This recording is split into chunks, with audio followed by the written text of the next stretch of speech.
नमस्कार दोस्तों, welcome to career education में आप सभी का स्वागत है। दोस्तों आज हम लोग लुसेंट बुक का फिजिक्स में आपको क्वेश्चन 104 से लेकर के 147 तक प्रश्न हम लोग इस वीडियो में देखेंगे। बिल्कुल दोस्तों, आप सही सुने, लुसेंट बुक का फिजिक्स में आपको क्वेश्चन 104 से लेकर के 147 तक प्रश्न हम लोग इस वीडियो में देखेंगे। तो आप कोई भी एग्ज़ाम्स की तैयारी कर रहे हों, उस एग्ज़ाम्स में आपको इस वीडियो से सवाल देखने को मिलेगा। तो आप एक एक सवाल का इम्पोर्टेंट समझिए और अच्छे से तैयारी कीजिए। दोस्तों इससे पहले आपको 2 वीडियो करा दिया गया है, तो अगर अभी तक आप उस वीडियो को नहीं देखे हैं तो प्लीज़ जाकर वो भी वीडियो देख लीजिए। ओके, चलिए नेक्स्ट क्वेश्चन आपको 104 नंबर कह रहा है कि चंद्रमा पर किसी पिंड का भार पृथ्वी पर उसके भार का कितना होता है। चंद्रमा पर किसी पिंड का भार पृथ्वी पर उसके भार का कितना होता है, तो 1/6 गुना होता है। कितना गुना होता है दोस्तों, तो 1/6 गुना होता है।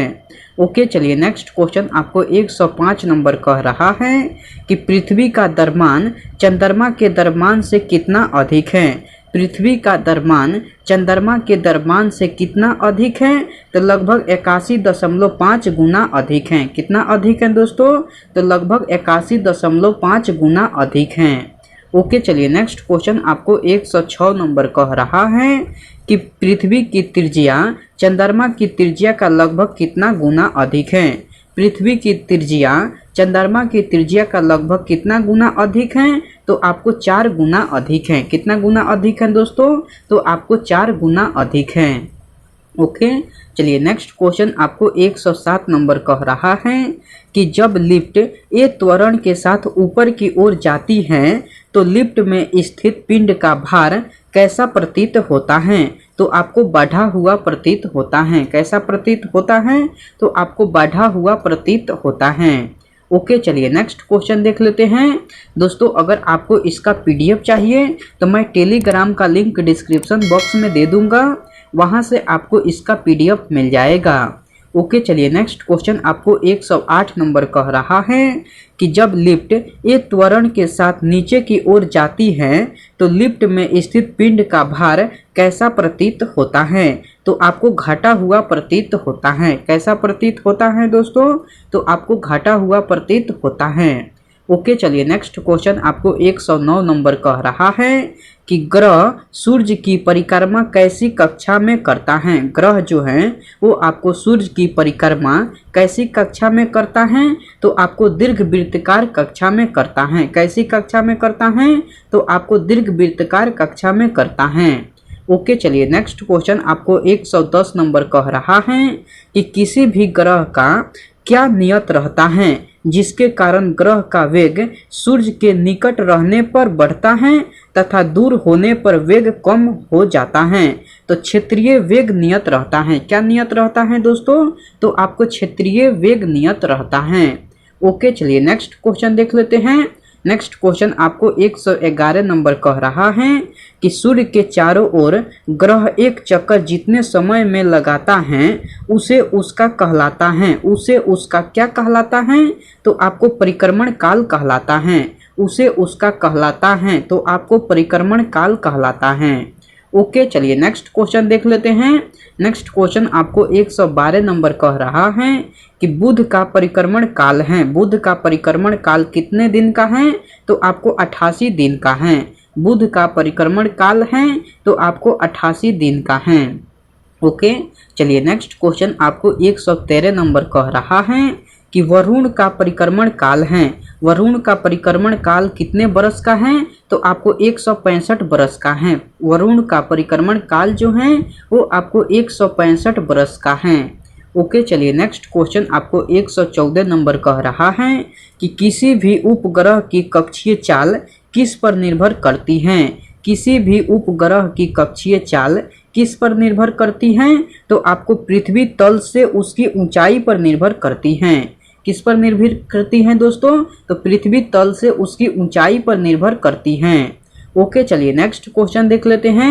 नेक्स्ट क्वेश्चन आपको 115 नंबर कह रहा है कि किसी भी उपग्रह की कक्षीय चाल किस पर निर्भर नहीं करती हैं। किसी भी उपग्रह की कक्षीय चाल किस पर निर्भर नहीं करती हैं? तो आपको उपग्रहों के द्रव्यमान पर निर्भर नहीं करती हैं। किस पर निर्भर नहीं करती हैं दोस्तों? तो आपको उपग्रहों के द्रव्यमान पर निर्भर नहीं करती हैं। ओके दोस्तों, चलिए नेक्स्ट क्वेश्चन आपको 116 नंबर कह रहा है कि पृथ्वी तल के अति निकट चक्कर लगाने वाले उपग्रह की कक्षीय चाल लगभग होती हैं तो 8 किलोमीटर पर सेकेंड होती हैं। कितनी होती हैं दोस्तों? तो 8 किलोमीटर पर सेकेंड होती हैं। ओके, चलिए नेक्स्ट क्वेश्चन आपको 117 नंबर कह रहा है। मैं क्वेश्चन को थोड़ा सा बड़ा कर देता हूं ताकि क्वेश्चन आपको पढ़ने में दिक्कत नहीं हो। ओके, नेक्स्ट क्वेश्चन आपको 117 नंबर कह रहा है कि पृथ्वी तल के निकट चक्कर लगाने वाले उपग्रह की परिक्रमण काल कितना होता है? तो आपको 1 घंटा 24 मिनट का होता है। कितना होता है दोस्तों? तो 1 घंटा 24 मिनट का होता है। ओके, चलिए नेक्स्ट क्वेश्चन देख लेते हैं। दोस्तों मैं उम्मीद करता हूं कि क्वेश्चन आपको अच्छे से समझ में आ रहा है। दोस्तों अगर आपको वीडियो पसंद आती है तो इस वीडियो को लाइक कर दीजिए और कमेंट करके बताइए कि वीडियो आपको कैसे लगी। दोस्तों अभी तक आप इस चैनल को सब्सक्राइब नहीं किए हैं तो प्लीज़ इस चैनल को सब्सक्राइब कर लीजिए और बेल आइकन को भी प्रेस कर दीजिए। ओके, चलिए नेक्स्ट क्वेश्चन आपको 118 नंबर कह रहा है कि ऐसा उपग्रह जो पृथ्वी तल के लंबवत तथा पृथ्वी के परिक्रमण काल के बराबर परिक्रमा करता है उसे क्या कहते हैं? तो उसे आपको भू अस्थायी उपग्रह कहते हैं। उसे क्या कहते हैं दोस्तों? तो उसे आपको भू अस्थायी उपग्रह कहते हैं। ओके, चलिए नेक्स्ट क्वेश्चन आपको 119 नंबर कह रहा है कि भूतुल्यकालिक कक्षा में संचार उपग्रह स्थापित करने की संभावना सर्वप्रथम किसने व्यक्त किया?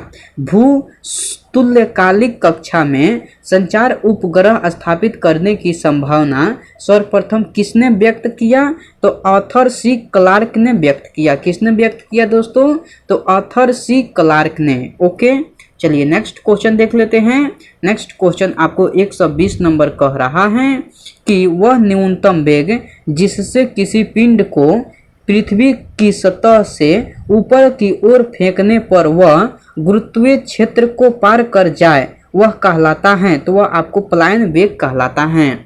मैं यह क्वेश्चन फिर से रिपीट कर दे रहा हूँ। क्वेश्चन कह रहा है कि वह न्यूनतम वेग जिससे किसी पिंड को पृथ्वी की सतह से ऊपर की ओर फेंकने पर वह गुरुत्वीय क्षेत्र को पार कर जाए वह कहलाता है। तो वह आपको पलायन वेग कहलाता है।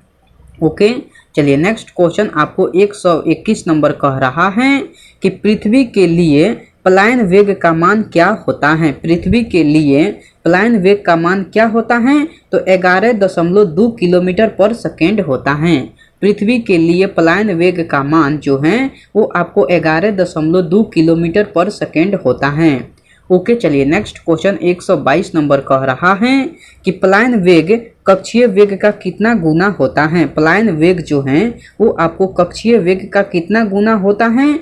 तो √2 गुना होता है। कितना गुना होता है दोस्तों? तो √2 गुना होता है। ओके, चलिए नेक्स्ट क्वेश्चन 123 नंबर कह रहा है कि यदि किसी उपग्रह का कक्षीय वेग √2 गुना यानी कि 41% बढ़ा दिया जाए तो क्या होगा? तो उपग्रह जो है वो अपनी कक्षा छोड़कर पलायन कर जाएगा। क्या होगा दोस्तों? तो उपग्रह जो है वो अपनी कक्षा छोड़कर पलायन कर जाएगा। ओके, चलिए नेक्स्ट क्वेश्चन देख लेते हैं। नेक्स्ट क्वेश्चन आपको 124 नंबर कह रहा है कि भू स्थिर या तुल्यकालिक उपग्रह के घूर्णन का आवर्त काल कितना होता है? तो आपको 24 घंटे का होता है। कितना होता है दोस्तों? तो आपको 24 घंटे का होता है। ओके, चलिए नेक्स्ट क्वेश्चन आपको 125 नंबर कह रहा है कि सूर्य के लिए पलायन वेग का मान कितना होता है? सूर्य के लिए पलायन वेग का मान कितना होता है? तो आपको 42 किलोमीटर पर सेकेंड होता है। कितना होता है दोस्तों? तो आपको 42 किलोमीटर पर सेकेंड होता है। ओके, चलिए नेक्स्ट क्वेश्चन आपको 126 नंबर कह रहा है कि चंद्रमा के लिए पलायन वेग का मान कितना होता है? चंद्रमा के लिए पलायन वेग का मान कितना होता है? तो आपको 2.37 किलोमीटर पर सेकेंड होता है। कितना होता है दोस्तों? तो 2.37 किलोमीटर पर सेकेंड होता है। ओके, चलिए नेक्स्ट क्वेश्चन आपको 127 नंबर कह रहा है कि कृत्रिम उपग्रह के अंदर प्रत्येक वस्तु की स्थिति क्या होती है। कृत्रिम उपग्रह के अंदर प्रत्येक वस्तु की स्थिति क्या होती है, तो भारहीनता की स्थिति होती है। क्या होती है दोस्तों, तो आपको भारहीनता की स्थिति होती है। ओके दोस्तों, चलिए नेक्स्ट क्वेश्चन आपको 128 नंबर कह रहा है कि चंद्रमा को अपने अक्ष के सापेक्ष एक चक्कर लगाने में कितना समय लगता है, तो आपको 28 दिन का समय लगता है। कितना समय लगता है दोस्तों, तो आपको 28 दिन का समय लगता है। ओके, चलिए नेक्स्ट क्वेश्चन आपको 129 नंबर कह रहा है कि पृथ्वी पर वायुमंडलीय दाब का कारण क्या है। पृथ्वी पर वायुमंडलीय दाब का कारण क्या है दोस्तों, तो आपको गुरुत्वाकर्षण है। क्या कारण है दोस्तों, तो आपको गुरुत्वाकर्षण है। ओके, चलिए नेक्स्ट क्वेश्चन देख लेते हैं। नेक्स्ट क्वेश्चन आपको 130 नंबर कह रहा है कि मानव द्वारा बनाए गए उपग्रह कहाँ स्थापित होते हैं। मानव द्वारा बनाए गए उपग्रह कहाँ स्थापित होते हैं, तो थर्मोस्फीयर में स्थापित होते हैं। कहाँ पर स्थापित होते हैं दोस्तों, तो थर्मोस्फीयर में स्थापित होते हैं। ओके, चलिए नेक्स्ट क्वेश्चन आपको 131 नंबर कह रहा है कि भारहीनता की स्थिति कब उत्पन्न होती है। भारहीनता की स्थिति कब उत्पन्न होती है, तो आपको गुरुत्वाकर्षण जब शून्य हो तब उत्पन्न होती है। कब उत्पन्न होती है दोस्तों, जब गुरुत्वाकर्षण जब शून्य हो। ओके, चलिए नेक्स्ट क्वेश्चन आपको 132 नंबर कह रहा है कि जब कोई वस्तु ऊपर से गिराई जाती है तो उसका भार क्या होता है। जब कोई वस्तु ऊपर से गिराई जाती है तो उसका भार क्या होता है, तो आपको परिवर्तनशील होता है। क्या होता है दोस्तों, तो आपको परिवर्तनशील होता है। ओके, चलिए नेक्स्ट क्वेश्चन आपको 133 नंबर कह रहा है कि भू स्थिर उपग्रह की ऊंचाई पृथ्वी से कितनी होती है। भू स्थिर उपग्रह की ऊंचाई पृथ्वी से कितनी होती है, तो आपको 36,000 किलोमीटर होती है। कितनी होती है दोस्तों, तो आपको 36,000 किलोमीटर होती है। ओके, चलिए नेक्स्ट क्वेश्चन देख लेते हैं। नेक्स्ट क्वेश्चन आपको 134 नंबर कह रहा है कि दो गेंदें जिसका भार अलग अलग हैं को एक मीनार से गिराई जाती हैं, वो धरती पर कब पहुंचेगी। तो वो धरती पर दोनों एक साथ पहुंचेगी। वो धरती पर कब पहुंचेगी, तो वो धरती पर दोनों एक साथ पहुंचेगी। ओके, चलिए नेक्स्ट क्वेश्चन आपको 135 नंबर कह रहा है कि किसी वस्तु का भार अधिकतम कहाँ होगा। किसी वस्तु का भार अधिकतम कहाँ होगा, तो आपको निर्वात में होगा। कहाँ पर होगा दोस्तों, तो निर्वात में। ओके, चलिए नेक्स्ट क्वेश्चन आपको 136 नंबर कह रहा है कि पृथ्वी के उपग्रह का कक्षीय वेग किस पर निर्भर करता है। पृथ्वी के उपग्रह का कक्षीय वेग किस पर निर्भर करता है, तो आपको कक्षा की त्रिज्या पर निर्भर करता है। किस पर निर्भर करता है दोस्तों, तो आपको कक्षा की त्रिज्या पर निर्भर करता है। ओके, चलिए नेक्स्ट क्वेश्चन आपको 137 नंबर कह रहा है कि किसी ग्रह के परिक्रमण काल का वर्ग यानी कि t² सूर्य से उसकी औसत दूरी के घन यानी कि r³ के होती हैं। क्या होती हैं, तो अनुक्रमानुपाती होती हैं। क्या होती हैं दोस्तों, तो आपको अनुक्रमानुपाती होती हैं। दोस्तों मैं यह क्वेश्चन फिर से रिपीट कर दे रहा हूँ। क्वेश्चन कह रहा है कि किसी ग्रह के परिक्रमण काल का वर्ग यानी कि t² सूर्य से उसकी औसत दूरी के घन यानी कि r³ के होती हैं, तो अनुक्रमानुपाती होती हैं। ओके, चलिए नेक्स्ट क्वेश्चन देख लेते हैं। नेक्स्ट क्वेश्चन आपको 138 नंबर कह रहा है कि किसी सतह के एकांक क्षेत्रफल पर क्रियाशील बल को क्या कहते हैं। किसी सतह के एकांक क्षेत्रफल पर क्रियाशील बल को क्या कहते हैं, तो आपको दाब कहते हैं। क्या कहते हैं दोस्तों, तो आपको दाब कहते हैं। दाब बराबर होता है तो बल बटा क्षेत्रफल के बराबर होता है। दाब जो है वो आपको बराबर होता है तो बल बटा क्षेत्रफल के बराबर होता है। ओके, चलिए नेक्स्ट क्वेश्चन आपको 139 नंबर कह रहा है कि दाब किस पर निर्भर करता है। दाब जो है वो आपको किस पर निर्भर करता है, तो बल और क्षेत्रफल पर निर्भर करता है। दाब जो है वो आपको बल और क्षेत्रफल पर निर्भर करता है। ओके, चलिए नेक्स्ट क्वेश्चन आपको 140 नंबर कह रहा है कि दाब एक अदिश राशि है जिसका एसआई मात्रक क्या होता है? जिसका एसआई मात्रक जो है वो आपको न्यूटन पर मीटर स्क्वायर होता है। दाब एक अदिश राशि है जिसका एसआई मात्रक क्या होता है? तो न्यूटन पर मीटर स्क्वायर होता है या पास्कल होता है। क्या होता है दोस्तों? तो न्यूटन पर मीटर स्क्वायर या पास्कल होता है। ओके, चलिए नेक्स्ट क्वेश्चन देख लेते हैं। नेक्स्ट क्वेश्चन आपको 141 नंबर कह रहा है कि किसी सतह के एकांक क्षेत्रफल पर लंबवत लगने वाले बल को क्या कहते हैं? तो आपको प्रणोद कहते हैं। क्या कहते हैं दोस्तों? तो उसे प्रणोद कहते हैं। ओके, चलिए नेक्स्ट क्वेश्चन आपको 142 नंबर कह रहा है कि प्रणोद का एसआई मात्रक क्या होता है? प्रणोद का एसआई मात्रक क्या होता है? तो आपको पास्कल होता है। प्रणोद का एसआई मात्रक जो है वो आपको पास्कल होता है। ओके, चलिए नेक्स्ट क्वेश्चन कह रहा है कि द्रव पदार्थों का दाब किस पर निर्भर करता है? द्रव पदार्थों का दाब किस पर निर्भर करता है? तो द्रव के भार एवं घनत्व पर निर्भर करता है। किस पर निर्भर करता है दोस्तों? तो द्रव के भार एवं घनत्व पर निर्भर करता है। ओके, चलिए नेक्स्ट क्वेश्चन देख लेते हैं।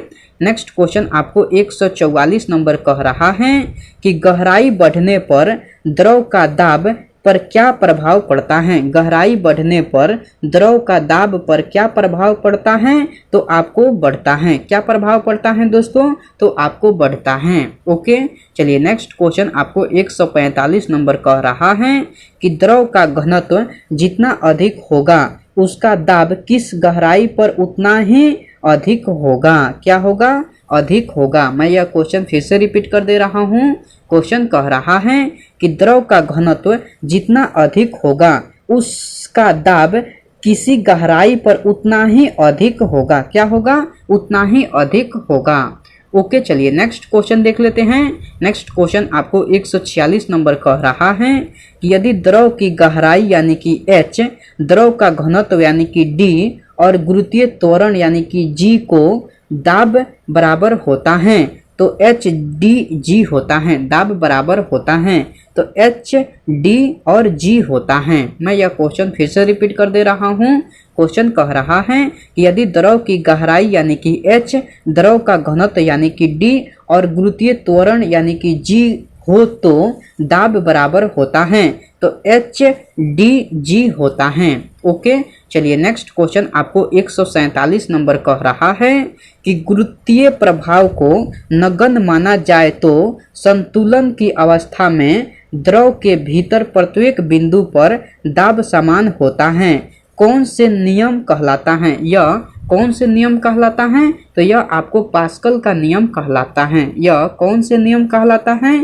तो यह आपको पास्कल का नियम कहलाता है। ओके दोस्तों, आज का वीडियो में इतना ही सवाल रहा। जो क्वेश्चन बच गया है आपको नेक्स्ट वीडियो में करा दिया जाएगा। ओके, मैं आपसे नेक्स्ट वीडियो में मिलता हूँ। तब तक के लिए टेक केयर दोस्तों एंड बाय।